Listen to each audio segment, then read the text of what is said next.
Madame, Monsieur, bonsoir et merci de nous suivre. Vous êtes à l'émission Savoir Plus qui s'intéresse aujourd'hui au problème de l'emploi des jeunes en Côte d'Ivoire. Sachant que plus de 4 millions de jeunes en Côte d'Ivoire sont sans emploi, l'État de Côte d'Ivoire fait mains et pieds pour résorber cet épineux problème. À ses côtés, des structures telles que le CARPED, Challenge africain pour le renouveau des politiques économiques de développement. Cette structure s'engage donc pour trouver une solution définitive au problème de l'emploi des jeunes et de la réinsertion des ex-combattants. Le CARPED a tenu le 27 juillet dernier les premières assises sur la question qui ont abouti à l'élaboration de propositions et de recommandations. Quelles sont ces propositions? Comment les réaliser sur le terrain et à quand les résultats? Pour répondre à toutes ces questions, nous avons en notre compagnie le capitaine Koné Eric. Il est le président de l'ONG CARPED. Bonsoir, capitaine. Bonsoir, madame. Avec lui, monsieur Doukouri Douayere Olivier, président de l'ONG Uniforma, et le professeur Belga Armand, secrétaire général du FMPP. Il aura l'occasion de nous dire ce que c'est que le FMPP. Bonsoir, messieurs, et merci d'avoir accepté notre invitation. Capitaine Koné Eric, sans embâge, dites-nous quelles sont vos solutions pour la résolution du problème des jeunes sans emploi dans notre pays, bien sûr. Alors, merci beaucoup, madame, pour cette question tellement sensible, parce que la question de l'emploi n'est pas une, je dirais, question seulement nationale, c'est une question internationale aujourd'hui avec la conjoncture économique très difficile. Alors donc, nous, en tant que, d'abord, citoyens de ce pays, nous pensons qu'à notre petit niveau, notre modeste niveau, nous pourrons mettre un peu les moyens ensemble pour tenter de régler cette question. Alors donc, sans embâche, comme vous l'avez dit, quelles sont nos solutions? Nos premières solutions étaient de diagnostiquer le mal, c'est-à-dire par ceux-mêmes qui vivent ces problèmes. C'est ce que vous avez fait le mois dernier. Voilà, donc effectivement, le vendredi 27 juillet 2012, à la salle de conférence du ministère d'État, ministère des Affaires étrangères, nous avons organisé les premières assises de toutes les structures de jeunesse sur la problématique de l'emploi jeune et de la réinsertion des ex-combattants. Donc il faut signaler que c'est l'une des premières fois dans notre pays que les jeunes de toutes les tendances confondues, de toutes tendances confondues se retrouvent afin de se pencher, je dirais, sur l'épineuse question de l'emploi. Au moins combien de jeunes se sont retrouvés quand vous parlez des jeunes de toutes les structures? Au moins combien? Alors, pour répondre à la question, je dirais que ce n'est pas le nombre des jeunes qui seront là ou qui ont assisté aux assises qui était fortement important. Ou alors je dirais surtout le nombre de structures. Voilà. Nous avons enregistré plus de 200 structures de jeunesse. Nous parlons des structures de jeunesse significatives. Je parle des structures de jeunesse communales, des jeunesses politiques, des jeunesses religieuses. C'est-à-dire, par exemple, au niveau de la jeunesse catholique, il y a par exemple la GEC qui est là. Au niveau de la jeunesse musulmane, il y a l'AMC qui est là.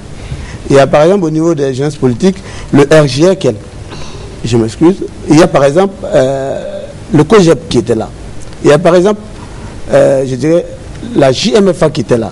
Donc ce sont les grosses structures qui naturellement pèsent dans, je dirais, le problème de la jeunesse. Pour la résolution de cette question, c'est cette tête forte-là qui naturellement pourront décider de certaines choses. Donc toutes ces structures étaient là, sans oublier toutes les structures patriotiques, c'est-à-dire proches de l'ex-régime, et aussi l'APC du député Soro Alphonse. Disons que toute la jeunesse était représentée. Toute la jeunesse était représentée. Vous avez eu des solutions, vous avez proposé des solutions, des recommandations. On voudrait avoir la quintessence de ces solutions et recommandations. Parce que c'est ce qui nous réunit ce soir. Effectivement, la quintessence de ces résolutions il y a beaucoup de résolutions qui ont été, je dirais, retenues. Oui. Donc nous réservons l'exclusivité de ces résolutions au président de la République, à qui nous allons remettre ces documents, mais nous pourrons faire quelques indiscrétions pour vous en énumérer quelques-unes. Oui. Donc par exemple, quand nous regardons aujourd'hui le problème de l'emploi jeune, nous partons à la base qui est l'éducation. Aujourd'hui, la question de l'emploi jeune est la dépravation, je dirais, des valeurs éducationnelles ou encore des valeurs morales. Ça veut dire Il faut savoir que quelqu'un qui a été bien formé peut et doit s'en sortir tout seul. Donc c'est une réalité que nous devons appréhender. Donc nous, on a pensé à notre niveau qu'il fallait d'abord, dans un premier temps, s'attaquer à la question de l'éducation. Qu'est-ce qui ne va pas à ce niveau ou qu'est-ce que nous proposons là-bas? Et qu'est-ce que vous avez proposé? À partir de là-bas, alors, si vous permettez, je voudrais revenir un peu sur ça au niveau de en attendant que vous retrouviez ce qui a été proposé pour l'éducation, je vais déjà, vous avez parlé de la création d'emplois et vous avez décidé de mettre sur pied un bureau de stage et de l'emploi en Côte d'Ivoire. Quelles seront les attributions de ce bureau et dites-nous comment est-ce que ce bureau va fonctionner concrètement? Alors, il y a plus de 4 millions de chômeurs en Côte d'Ivoire. Oui.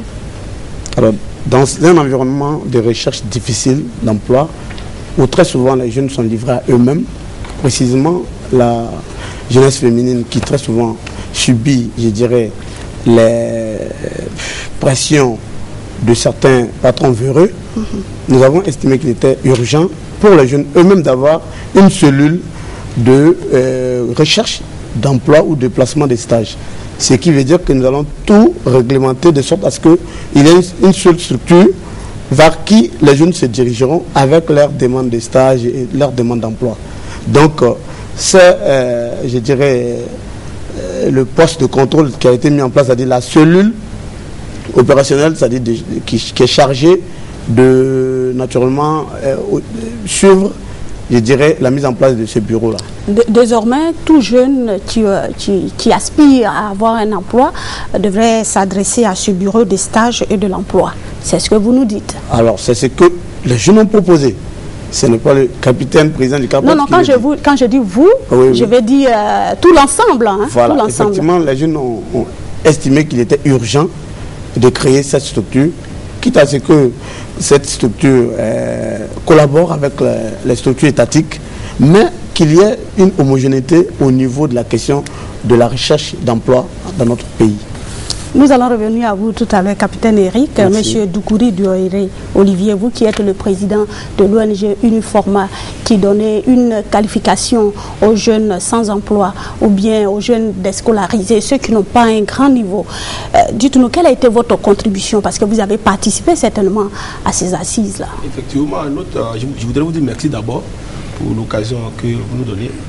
Et il faut dire que notre contribution se situe à plusieurs niveaux. N'est-ce pas, au niveau, n'est-ce pas, des résolutions, on a proposé à ce qu'effectivement on puisse regrouper, n'est-ce pas, les jeunes qui, n'est-ce pas, ont un niveau qui n'est pas aussi intéressant. C'est-à-dire ici en Côte d'Ivoire, pour quelqu'un qui a un niveau 3e ou bien qui a un niveau 4e, on s'est dit qu'il n'a pas bien fait ses études. Et du coup, lui, il perd l'espoir. C'est celui-là que nous on récupère pour dire, bon, désormais, donc, nous, tu viens, nous, on va t'apprendre quelque chose. Est-ce que vous voyez? C'est-à-dire, on t'apprend un métier et on t'accompagne. La présence de CAPET nous rassure parce qu'effectivement, CAPET nous permet d'avoir tous les moyens qu'il faut pour effectivement réussir notre campagne. Voilà un peu. C'est-à-dire CAPET vous permet d'avoir tous les moyens. Effectivement. Quels sont ces moyens-là? C'est des moyens financiers? C'est des moyens on peut parler des moyens financiers. Matériels? On peut parler des moyens financiers, mais dans un premier temps, c'est des moyens, je peux dire, de matériel didactique, et CAPET a créé un réseau fort pour qu'effectivement nous puissions placer ou bien aider financièrement, n'est-ce pas? Parce que pas forcément CAPET peut nous trouver un partenaire pour financer tel ou tel projet. C'est ce que CAPET a réussi à notre niveau aujourd'hui. Parce que désormais le CAPET représente tous les jeunes de effectivement. Professeur Belga Armand, secrétaire général de la Fédération des mouvements patriotiques pour la paix. Oui. Quand on parle de mouvement patriotique, on pense tout de suite au COGEP, hein, excusez-moi, on pense tout de suite au COGEP qui était vraiment investi dans ce que c'est que la politique en Côte d'Ivoire. Aujourd'hui, vous, est-ce que vous allez dans la même vision ou alors vous vous démarquez? Si vous vous démarquez, quand vous étiez aux assises, qu'est-ce que vous avez proposé? Bien, merci madame. Je pense que d'abord, dans un pays, il n'y a pas deux jeunesses, il n'y a pas trois jeunesses, il y a une seule jeunesse. Et c'est autour des valeurs de la République que cette jeunesse-là doit se retrouver. Et nous pensons que aux assises, nous y avons participé pour plusieurs raisons. D'abord, la thématique même de ces assises nous a beaucoup plus nous intéressé. On s'est dit des thèmes comme quelle formation pour une main-d'œuvre plus adaptée aux réalités des jeunes Ivoiriens et aux normes de l'emploi proposées par le CAPED, où et comment réinsérer la jeunesse ivoirienne dans la situation post-crise. L'art, la culture, le sport, quelle utilisation plus adaptée pour une insertion durable, etc. Ces thèmes-là sont des thèmes qui permettent à la jeunesse, vous voyez, de se retrouver et puis d'envisager un avenir beaucoup plus intéressant. Je pense que ce n'est pas la politique pour la politique, mais c'est plutôt, il faut chercher comment est-ce que chaque jeune Ivoirien doit prendre son avenir entre ses mains.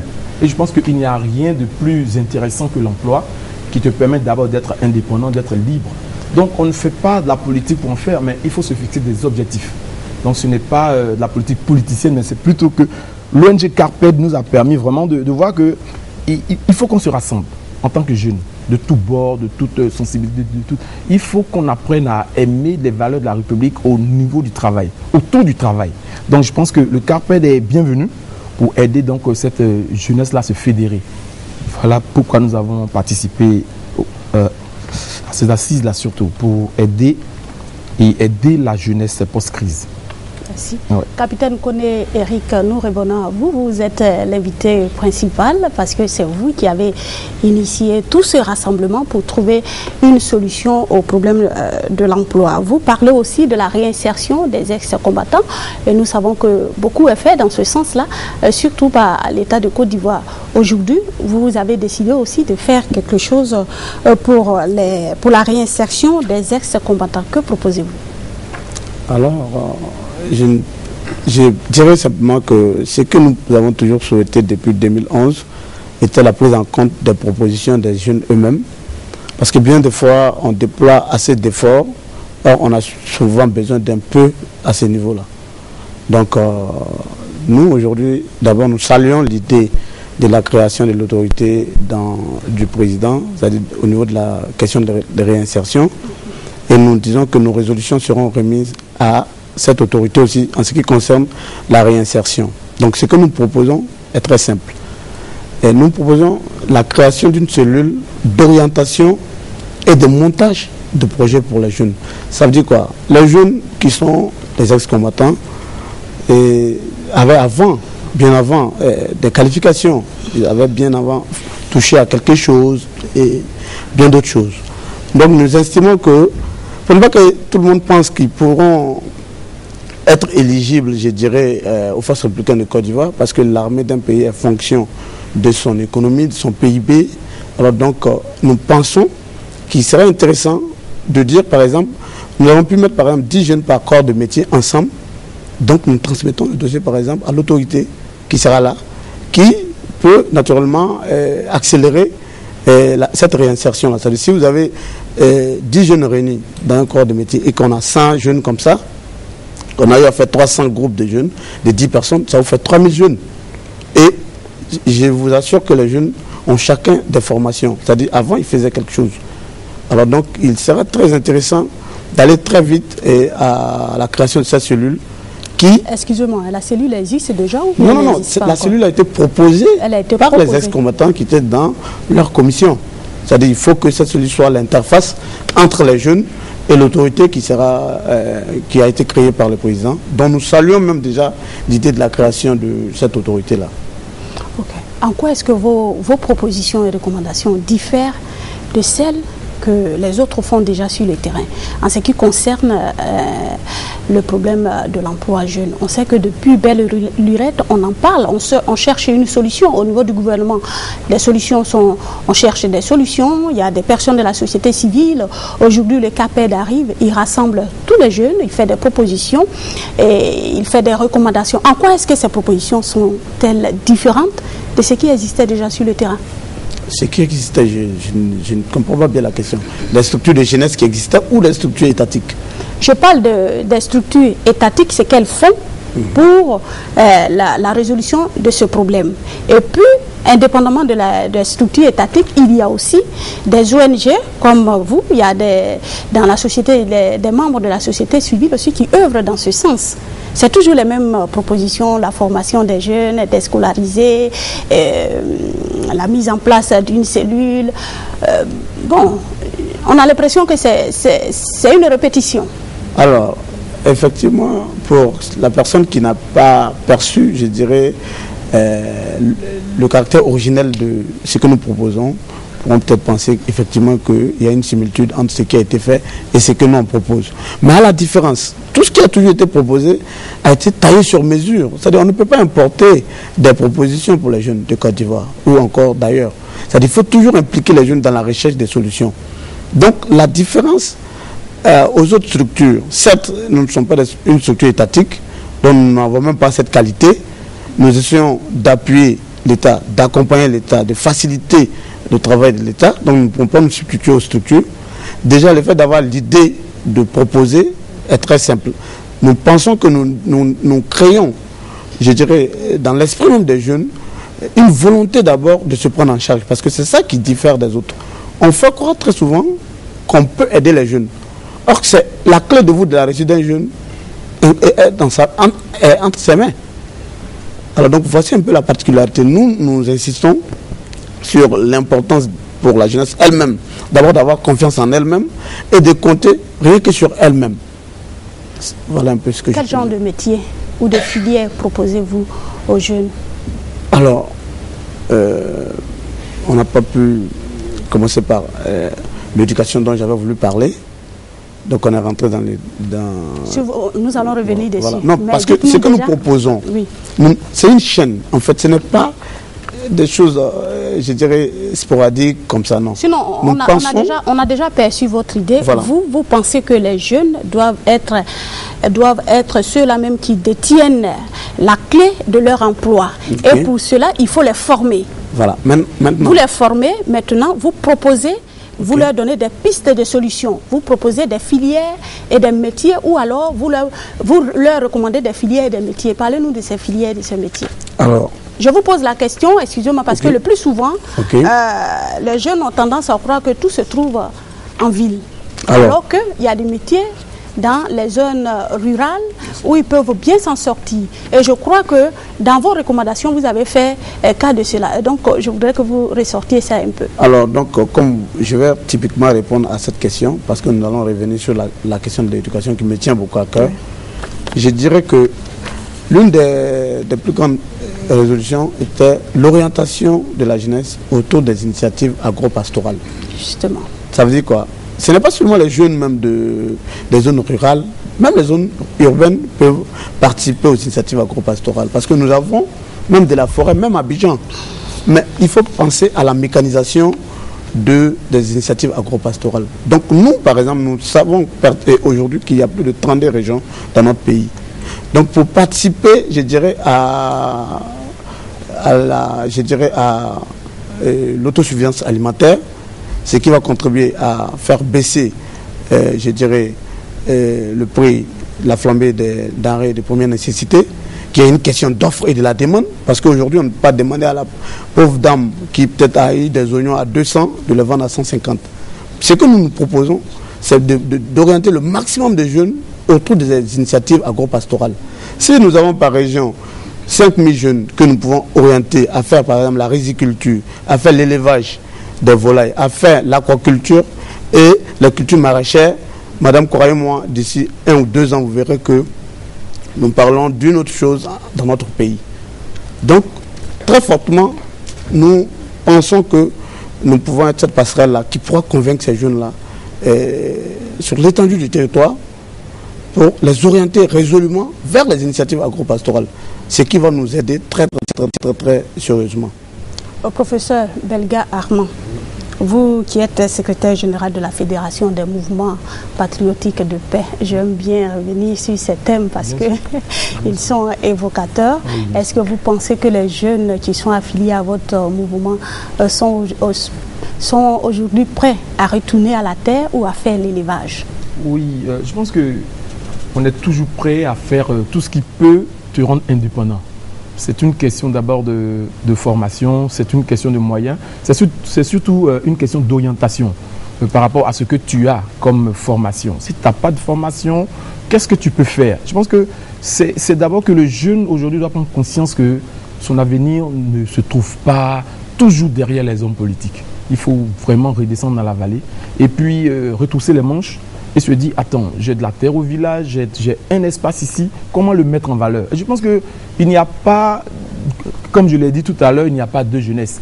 Il y a le jeune Ivoirien qui a envie de prendre son avenir entre ses mains.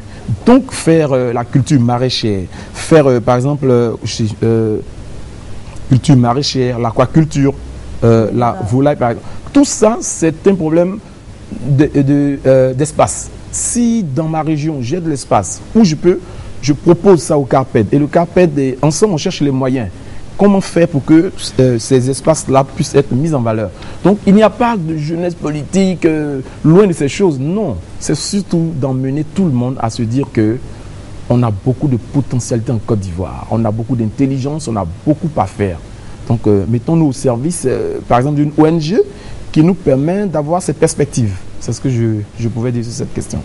Monsieur Douré, vous qui êtes chargé de la formation de ces jeunes, est-ce que au sein de l'ONG, il y a des personnes ressources pour former ces jeunes-là dans ces filières-là, les filières que le capitaine Eric Koné vient d'indiquer tantôt, l'agro-pastoral et tout ça? Ok, il faut dire que comme nous sommes plusieurs structures au sein du CARPED, nous à notre niveau, plusieurs structures de formation? Plusieurs structures de formation. Indépendamment de l'Uniforma, il y a d'autres structures. Il y a d'autres structures. Okay. Nous, à notre niveau, au niveau de l'ONG Uniforma, on tient compte de beaucoup de réalités. Vous savez, aujourd'hui, en Côte d'Ivoire, il y a beaucoup de gens qui sont formés, mais qui sont sans emploi. C'est-à-dire qu'il est difficile d'avoir une place dans une entreprise. Mais ce jeune qui a une connaissance professionnelle, il faut voir la réalité. Lui dit, va au village, va faire tel et tel. S'il n'y a pas de moyens, ce sera difficile. Entre quels moyens? Dites-le. Les moyens financiers. Il faut accompagner. Est-ce que vous voyez? Mais en attendant qu'on essaie de trouver ces moyens financiers, Abidjan, qu'est-ce qu'il fait? Voilà un jeune qui a appris comme un métier, soit qui a appris la logistique, ou bien qui a appris ce qu'on appelle l'import-export, ou bien qui a appris soit la formation des caissières, etc., etc. Ce jeune fait quoi? Nous, on essaie de les regrouper, comme le capitaine l'a dit tout à l'heure. Aujourd'hui, 10 personnes, même 20 personnes, même 50 personnes peuvent créer ce qu'on appelle une supérette. C'est simple. Aujourd'hui, on peut regrouper même 50 personnes. Ces 50 personnes peuvent être un réseau, peuvent créer un réseau d'importateurs de tout ce qu'on voit ici.